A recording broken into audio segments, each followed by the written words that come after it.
राज्य मंत्रिमंडळाच्या विस्तारानंतर सत्तेतल्या तिन्ही पक्षांमध्ये नाराजी असल्याचं दिसून येत आहे. अनेक मंत्र्यांना डावललं गेलं आहे, तर काही इच्छुकांना मंत्रिमंडळातून दूर ठेवण्यात आलं आहे. मागच्या महायुती सरकारमध्ये मंत्री असलेले सुधीर मुनगंटीवार यांना यावेळी भाजपने संधी दिलेली नाही. त्यानंतर ते नाराज असल्याची चर्चा आहे. या विषयावर आज देवेंद्र फडणवीस यांनी आपली प्रतिक्रिया दिली. ते काय म्हणाले पाहूया.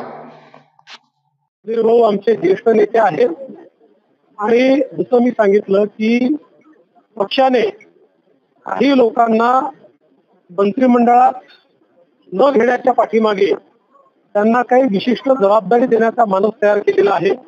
शेवटी पक्ष आणि सरकार या दोन्ही गोष्टी आपल्याला चालवायच्या असतात.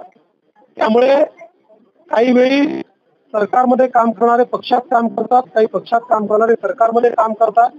सुधीर अतिशय अनुभवी नेते आहेत, महाराष्ट्राचे आमचे अध्यक्ष राहिलेले आहेत.